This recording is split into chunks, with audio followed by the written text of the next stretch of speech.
출애굽기 25장 우리 31절부터 마지막 40절까지 한 목소리로 우리 같이 읽겠습니다. 시작. 너는 순금으로 등잔대를 쳐 만들되 그 밑판과 줄기와 잔과 꽃받침과 꽃을 한 덩이로 연결하고 가지 6을 등잔대 곁에서 나오게 하되 다른 3가지는 이쪽으로 나오고 다른 3가지는 저쪽으로 나오게 하며 이쪽 가지에 살구꽃 형상의 잔색과 꽃 받침과 꽃이 있게 하고 저쪽 가지에도 살구꽃 형상의 잔색과 꽃 받침과 꽃이 있게 하여 등잔대에서 6을 갖게 할지며 등잔대 줄기에는 살구꽃 형상의 잔 꽃받침과 꽃이 있게 하고 등잔대에서 나온 6을 꽃받침이 있게 하되 2가지 아래에 한 꽃받침이 있어 줄기와 연결하며 또 2가지 아래에 한 꽃받침이 있어 줄기와 연결하며 또 2가지 아래에 한 꽃받침이 있어 줄기와 연결하게 하고 그 꽃받침과 가지를 줄기와 연결하여 전부를 순금으로 쳐 만들고 등잔 7을 만들어 그 위에 두어 앞을 비추게 하며 그 불집게와 불똥 그릇도 순금으로 등잔대와 이 모든 기구를 순금 1달란트로 만들되 너는 삼가 이 산에서 내게 보인 양식대로 할지니라. 하나님이 모세를 시내산에 불러서 이 모든 그 성막의 기구들을 이렇게 그 양식, 쉽게 말하면 이 블루프린트 같은 겁니다. 그 양식을 그대로 다 보여주고 그대로 해라, 그렇게 당부를 하죠. 이 성소 안에는 3가지 성물이 있다 그랬습니다. 지난주에 떡상에 대해서, 오늘은 반대편 이 남쪽에 있는 금등대, 여기는 이제 금촛대라고 되어 있죠.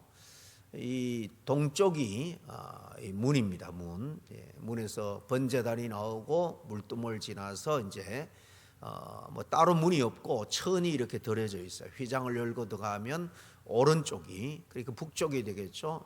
떡상이 있고 이 남쪽에 금촛대, 신약 요한계시록에는 이 금촛대라고 되어 있는데 여기는 이 등을 위에 얹어 넣는 대, 순금 등잔대, 그렇게 표현을 했습니다. 이 금등대, 금촛대, 그때는 이 기름으로 이 호롱처럼 불을 밝혔기 때문에 초가 아니고 이 등대가 맞지만은 이 신약에는 또 금촛대로 나오기 때문에 같은 것을 의미한다라고 생각하시면 됩니다.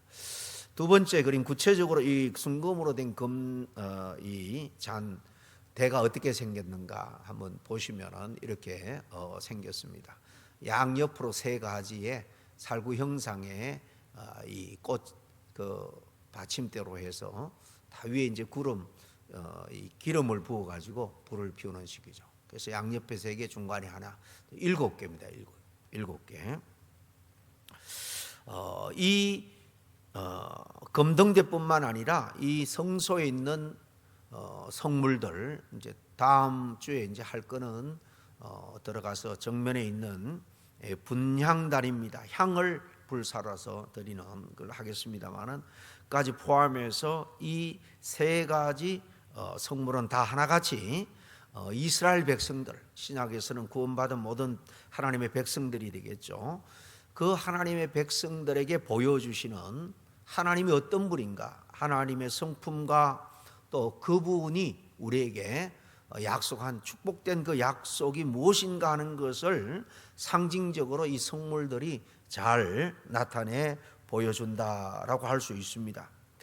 지난 시간에 말씀드린 것처럼 이 진설병상은 이스라엘 백성들, 영적인 이스라엘, 바로 교회죠. 하나님의 백성들을 먹이시고 공급하시는 하나님의 그 은혜를 잘 보여준다. 그래서 매 안식일 아침마다 새떡으로 모든 지파를 대표하는 그 12지파를 대표하는 12덕이 등을 새떡을 안식일마다 갈아 주는 것은 때마다 반드시 하나님께서 당신의 백성들을 책임지시고 필요를 공급해 주시고 먹이신다라는 의미입니다. 신학적으로는 우리 모든 교회 하나님의 백성들의 삶 가운데 하나님께서 함께 해주시고 심지어는 우리의 영원한 생명까지 또 공급해 주시는 영원한 생명 양식이 되시는 바로 우리 주 예수 그리스도를 상징한다라고 말씀을 드렸습니다. 그러면 이 금등대, 이 등잔대에는 하나님의 무슨 성품과 또 어떤 축복된 약속을 보여주는 걸까요? 여기 여러 살구꽃 형상으로 한 것도 다 의미가 있습니다. 그 살구꽃이라는 게 샤카드인데요, 샤카드. 이건 깨어 있다, 그런 의미가 있습니다.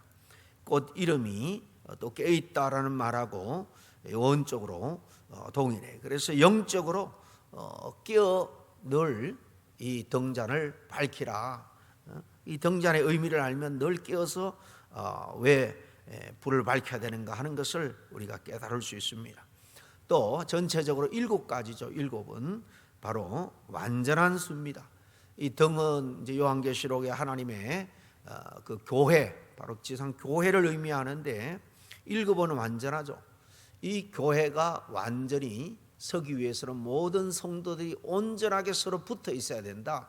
이렇게 잘 기둥을 중심으로 연합되어 있을 때에 교회로서의 역할을 제대로 할 수 있다라는 것도 또한 상징적으로 의미를 합니다. 오늘 이 시간에는 이 두 번째 금등대를 통해서 만나는 주님의 그 성품, 또 우리에게 주신 그 약속을 통해서 주시는 은혜들을 좀 더 깊이 나누기를 원합니다. 이 금등대는 약 30kg 정도나 되는 상당한 금으로 그렇게 제작된 귀한 성물입니다. 그럼 먼저 금등대는 성소에서 무슨 역할을 하고 무엇을 나타내는 그런 걸까요? 여러분이 짐작하시는 대로 불을 밝히는 역할을 하죠. 이 빛으로 어둠을 밝히는 것이 바로 이 등대입니다.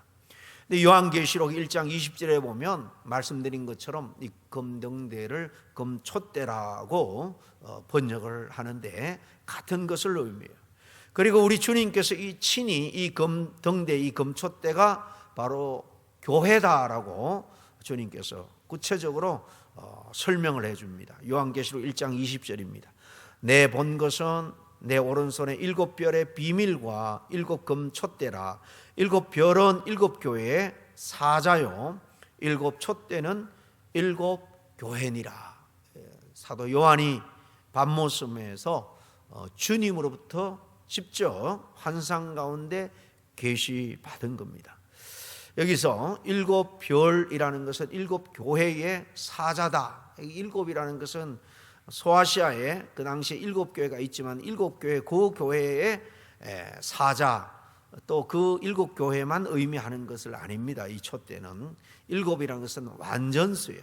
앞으로 이 땅에 주님의 계획 속에 온전히 세워질 모든 교회 다 의미합니다.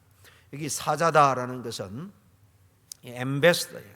라이언이 아니고요.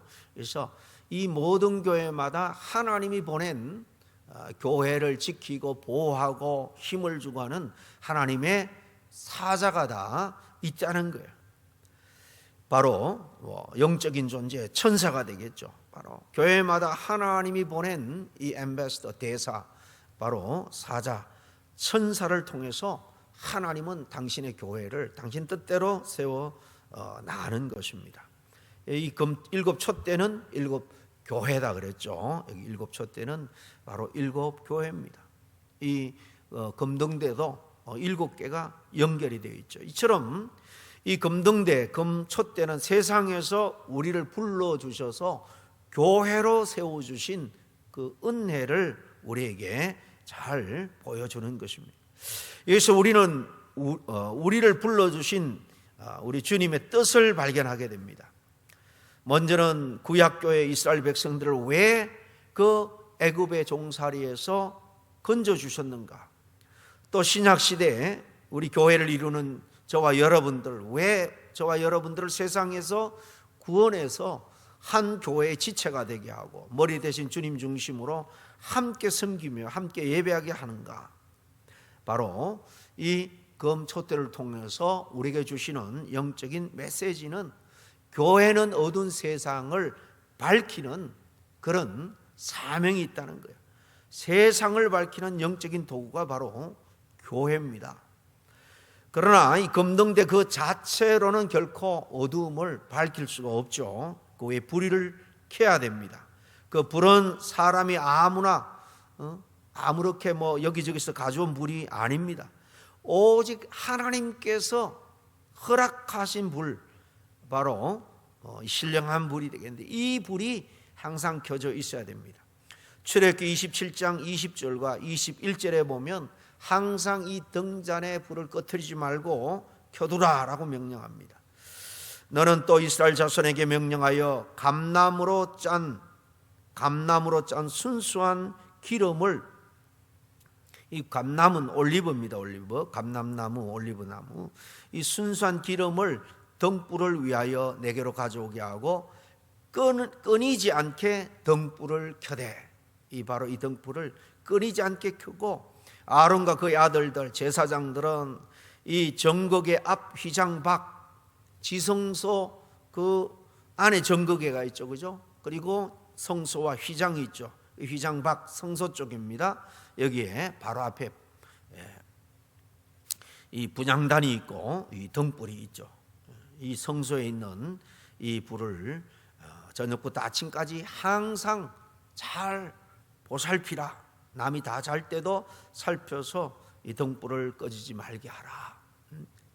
그래서 옛날에 기도원에 가면 이 제단에 불을 꺼뜨리지 말라, 그런 슬로건을 붙여놓고, 그래서 또 의미는 기도의 불을 중단하지 말라, 그런 의미로도 사용하기도 합니다. 어쨌든 이처럼 이 신령한 불이 있어야지 어둠을 밝힐 수가 있죠. 요한복음 1장 4절에 보면 주님이 이렇게 말합니다. 그 안에 생명이 있었으니 이 생명은 사람의 빛이라. 예수 그리스도 안에 생명이 있는데 그 생명은 바로 사람들의 빛이라는 거예요. 교회가 항상 세상을 밝히는 하나님의 도구로 쓰임받기 위해서 바로 빛 대신 예수님으로 교회가 충만해야 됩니다. 오직 여기 슬로건처럼 우리는 예수 그리스도를 바라보고 예수 그리스도를 생각하고 예수 그리스도의 말씀을 묵상하고, 그 말씀 가운데 주님이 오늘 우리에게 주시는 레마의 말씀, 우리 교회 공동체에 주시는 비전의 말씀을 우리가 듣고 함께 한 마음 한 뜻으로 그것을 향해서 달려나가는 것이 바로 교회인 것입니다.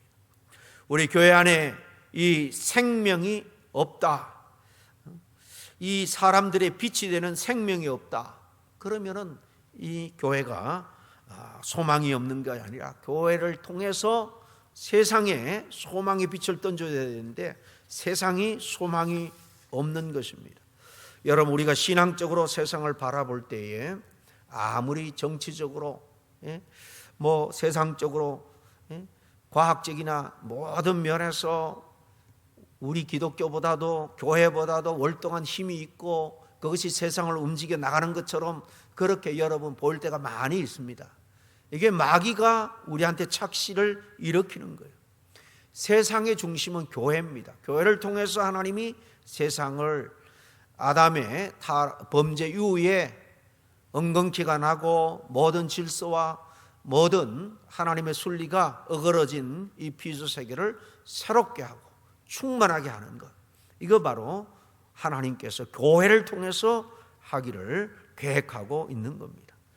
결코 세상을 밝히는 것이 과학과 지식이 아니라는 것입니다. 정치적인 파워도 아니고 어떤 탁월한 사상이나 제도도 아닙니다.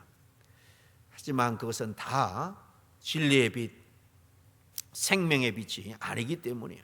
그 빛은 오직 바로 예수 그리스도 안에 있는 것입니다. 예수님이 생명의 빛이에요. 사람들의 빛입니다. 이 교회가 빛을 발하기 위해서는 예수님이 머리 되셔서 우리 모두가 일사불란하게 예수님의 명령에 헌신하고 순종해야 되는 겁니다. 우리가 오늘날 교회가 왜 이렇게 힘을 잃고 있는가, 그렇게 탄식할 때가 많이 있습니다. 사실은 교회의 머리 대신 주님이 떠났기 때문이 아닌가. 우린 심각하게 고민을 해야 됩니다. 무슨 말인가 하면 오늘날 현대교회 강단에 우리 주 예수 그리스도가 가장 높은 자를 차지하고 주님의 뜻이 선포되는 것이 아니라 그것을 얄팍한 자기의 지식과 경험으로 다 난도질해서 왜곡해요. 또 세상과 타협하여서 세상 사람들이 듣기 좋은 쪽으로 교묘하게 성경을 왜곡해서 사실 들려주고 있는 것이 아닌가. 그런 점에서 종교 지도자들, 신학 교수들, 목사들의 책임이 많습니다. 그러므로 우리 그리스도인들이 이 예수 안에 있는 생명을 보여줄 영적인 사명이 있는데 제대로 그 사명을 감당하지 못하는 것은 당연할 수밖에 없을 겁니다. 1920년대에 미국의 자유주의 신학이 독일로부터 이 슐라이마하라는 괴산한 신학자가 나타나서 성경을 다 난도질을 했어요. 무슨 말인가 하면은 이 출애굽 때 홍해를 건너온 것도 사실은 그게 인간적인 이상으로 생각하면 물이 쪼개져서 깊은 바다 그냥 마른 땅 건너온 게 아니고 그냥 물이 그냥 찰랑찰랑하고 갈대가 우거진 갈대숲을 지나온 거다. 이성적으로 생각해봐라. 이성적으로. 그래서 다 신학교에서도 이 계시의 말씀, 주님의 진리의 말씀을 인간의 이성으로 다 이리저리 해석을 하고 쪼개고 왜곡시켜. 그것이 바로 이 자유주의 신학이죠.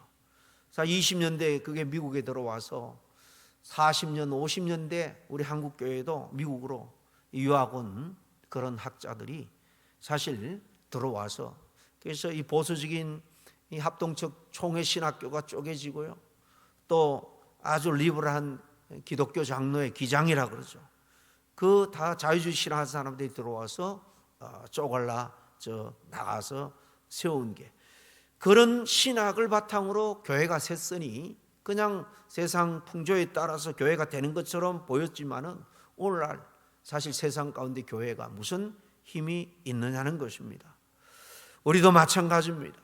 제가 수없이 계속 강조하는 것은 우리가 예배 잘 드리면 하나님 앞에 정말 열심히 헌신하고 하면 건강 주시고 물질 주시고 자녀들 잘 되게 해 주신다. 여러분, 제가 가끔 그런 설교도 합니다만은 그게 중심이 되어서는 안 된다는 거예요.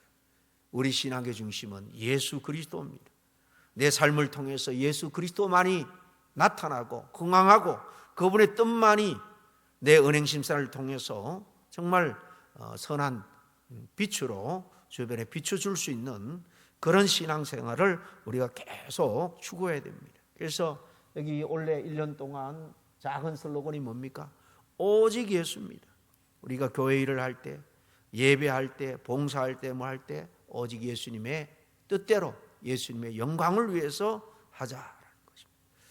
하나님은 스스로의 권능과 위엄으로 홀로 영광을 받을 수 있어요. 그러나 하나님의 계획은 바로 교회를 통해서 영광받고 교회를 통해서 하나님의 세상 구원을 하는 일들을 하기를 작정하신 거예요. 또 교회를 통해서 어두운 세상에 빛을 비추기를 원하셨습니다.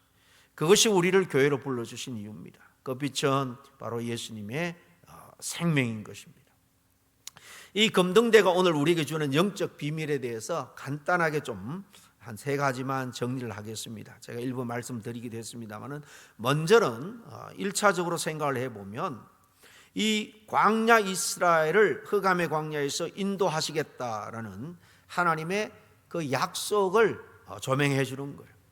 제사장을 통해서 계속 이 금등대의 불을 밝힘으로 해서 내가 이 어두운 광야길에 빛을 밝혀주겠다. 여러분, 광야길은 어떻습니까? 광야라는 것은요, 방향을 제대로 분별할 수가 없는 거예요. 말 그대로 깜깜한 곳입니다. 햇빛은 있어도 제대로 동서남북을 우리가 분간할 수 없는 게 광야예요. 이 북극성과 같은 빛이 없이는 앞으로 전진할 수 없는 곳이 광야입니다. 이 광야 같은 이 세상, 칠흑 같은 이 세상에 우리를 인도하시는 하나님의 약속이야말로 우리에게 큰 위로와 소망이 되는 것입니다. 혹 우리 개인적으로도 앞길이 막막하고 어찌할 바를 모르는 분들이 있을 줄로 압니다. 빛으로 우리 앞길을 인도하시겠다라는 이 주님의 약속을 우리는 굳게 붙들어야 됩니다. 세상이나 마귀가 우리를 유혹하는 그런 길을 우리에게 계속 유도할 때에 우리는 넘어지지, 유혹을 받지 말아야 합니다. 주님의 인도를 우리가 늘 기대하고 그 인도 받기를 우리 기도하면서 추구해야 됩니다. 둘째로 이 금등대는 오늘 우리들에게 생명의 빛으로 오신 예수님이 우리 모두는 죄인이라는 사실을 밝히 조명해 주고 있다는 것을 우리는 알아야 됩니다. 빛은 비춰주는 거죠. 조명해 주는 것입니다. 예수님이 우리의 생명의 빛인데요, 1차적으로 가장 중요한 빛의 역할은 우리가 죄인임을 말씀으로 비추어서 깨닫게 해주는 겁니다. 진짜 은혜 중에 은혜가 뭐냐? 내가 정말 죄인이구나. 내 힘으로는 내 인생을 스스로 구원할 수 없구나. 나를 만드신 주인이 있고 또 내 죄값을 치르기 위해서 주인 되신 하나님의 독생자 예수님을 보내주셨다라는 것을 깨닫게 되는 것. 여러분, 이 은혜는 먼저 죄인임을 깨달을 때 가능한 거죠. 요한복음 8장에 현장에서 가나마다 잡혀온 여인을 용서해 준 주님의 이야기를 우리가 보게 됩니다. 그 사건 마지막에 뭐라고 말씀하시는가 하면 그 요한복음 8장 12절에 나는 세상의 빛이니 나를 따르는 자는 어둠에 다니지 아니하고 생명의 빛을 얻으리라. 여러분, 현장에 가나마다 잡힌 여인만 죄인이 아닙니다. 우리 모두는 사실 다 주님 앞에 이보다도 더 더럽고 추악한 죄로 밝히 드러날 수밖에 없는, 정말 죄 많은 흠 많은 인간이 아닐 수가 없어요. 요한복음 9장에 보면 나면서 소경된 자를 치료한 사건도 나오죠. 거기도 보면 5절에 이렇게 말합니다. 내가 세상에 있는 동안에는 세상의 빛이라. 그들만 영적인 육체적인 소경만 소경이 아니라는 거예요. 진리를 생명에 알지 못하는 우리 모두가 다 영적인 소경입니다. 내가 세상에 있는 동안에 바로 세상의 빛이다. 하나님께로 가는 길을 내가 비춰준다, 그 말씀입니다. 이처럼 주님은 영적 소경인 우리의 영안을 뜨게 하시기 위해서 이 땅에 오신 거예요. 영안이 떼진 증거가 무엇인가? 내가 구원받아야 될 죄인이다라는 사실을 아는 거예요. 깨닫는 거예요. 그 사람은 영적으로 안목이 열린 것입니다. 우리 인간의 문제는요, 주님의 손에 달려있다라는 것을 깨닫는 겁니다. 그렇습니다. 뱃대신 우리 주님 앞에 내가 이토록 죄인이고 이토록 정말 보잘것없는 연약한 존재다라는 사실을 발견하는 것이 바로 금등대의 은혜인 줄로 믿습니다. 여러분, 성경뿐만 아니라 교회 역사를 보세요. 크게 쓰임받은 하나님의 일꾼들은 하나같이 다 제일 먼저 깨달은 것이 하나님 앞에서 정말 쓰임받기에 턱없이 부족하고 허물 많은 죄인이라는 것을 철저하게 깨달은 사람이에요. 그들 하나님이 귀하게 했습니다.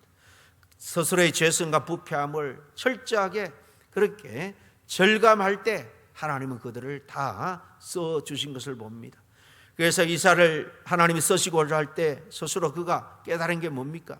이사야서 6장 5절에 화로다 나여 망하게 되었도다. 나는 입술이 부정한 사람이요. 나는 입술이 부정한 사람.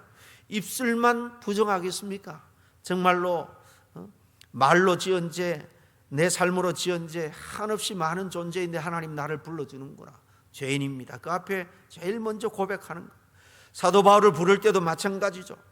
열심히 일해서 교회를 세운 것 같았는데 로마서 7장 24절에 보면은 빛 대신 주님 앞에 자신의 무능력함을 이렇게 고백합니다. 오라 나는 공고한 사람이로다. 이 사망의 몸에서 누가 나를 건져내라. 모든 성도들이 자기 자신을 우러러보고 대단한 사도다고 존경받지만 스스로는 누구보다도 잘 알잖아요. 스스로 하나님을 속일 수 없다. 세상 사람들은 속일 수 있어도 잘 아는 사도 바울, 정말 이렇게 정직하게 고백한 것을 볼 수 있습니다. 내가 어떤 은혜를 받았다, 저런 은혜를 체험했다, 그렇게 말하는 이야기를 듣는데요, 최고의 여러분 큰 은혜는 자신을 정직하게 바라볼 수 있고 깨닫고 직시하는 것입니다. 정말 빛 대신 주님 앞에 서 있다면 자신의 부족함을 더 깨닫고 쉽게 내가 가진 것, 내가 지금 서 있는 입지 쉽게 자랑할 수 없습니다. 마지막으로 금등대는 지상교회를 붙들고 지상교회를 통해서 자신의 영광을 세상에 드러내는 하나님의 계획을 조명해 주고 있습니다. 신약적으로 보면 이 금등대는 바로 금초대 교회입니다. 교회. 이 교회를 통해서 세상에 빛을 밝혀주신다는 것입니다. 머리 대신 주님이 교회에 정말 모든 것을 중심에 잡고 우리를 인도할 때에 이 교회는 정말 주님의 그 빛을 우리가 달처럼 반사체로 주님의 빛을 받아서 우리는 정말 서로에게 세상 가운데 그 빛을 전할 수 있을 줄로 압니다.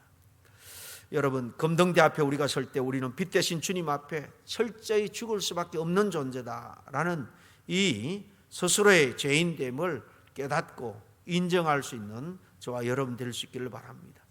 여러분, 처절하게 스스로 죄인임을 고백하고 회개한 적이 있을 거예요. 그래서 우리가 주님 밖에 정말 내게 소망이 없습니다 고백하면서 믿고 다 구원 얻고 세례도 받은 줄로 압니다. 여러분, 이 정신이, 이 사상이 우리 안에 늘 있어야 됩니다. 그렇지 않으면 언제 마귀는 이만하면 됐다, 이만하면 너는 누구보다도 충분한 자격이 있는 그런 사람이다, 일꾼이다, 여러분 이렇게 스스로 교만하도록 마귀는 우리를 유혹해서 넘어뜨릴 그런 틈만 노리고 있는 것입니다. 참된 축복은 이 은혜의 체험 이후에 오는 거예요. 참된 기도의 응답은 빛 대신 주님을 만난 사건 이후에 오는 것입니다. 빛 대신 주님이 늘 정말 영으로, 말씀으로 저와 여러분 잠자는 우리 영을 비춰주셔서 깨워주셔서 우리가 할 바를 바로 좀 갈 수 있도록 늘 그 인도함을 받을 수 있도록 엎드리고 순종할 수 있는 저와 여러분 될 수 있기를 바랍니다. 기도하겠습니다.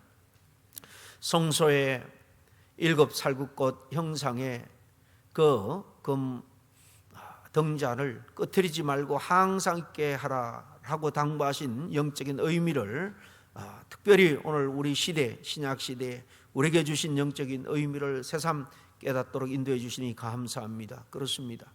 정말 아버지 하나님이시여, 영적으로 암흑 속에 살아가는 저희들에게 생명의 빛을 비춰주시고 우리의 미래에 대한 아버지 하나님 소망을 가지고 정말 우리가 갈 길을 알게 하시고 보게 하시고, 그래서 아버지 하나님 향방 없는 그런 인생 삶이 아니라 우리의 목적지를 정확하게 알고 정말 주님께서 우리에게 예배하신 그날을 위해서 정말 뚜벅뚜벅 믿음으로 헌신하며 살아갈 수 있도록 인도해 주신 주님의 은혜를 생각할 때 참으로 감사를 드립니다. 빛 대신 주님께서 먼저 우리의 존재, 우리의 실존들을 정확하게 조명하셔서 늘 깨닫게 하시고, 그래서 겸손하게 엎드리게 하시고, 또 주님께서 오는 빛을 저희들이 받아서 이 세상 가운데 정말 비춰줄 수 있는 그들에게도, 모든 이들에게도 생명의 아버지 하나님이시여 빛을, 정말 주님의 빛을 저들이 받아서 전해줄 수 있는 우리 모두가 될 수 있도록 인도해 주시옵소서. 예수님 이름으로 기도합니다. 아멘.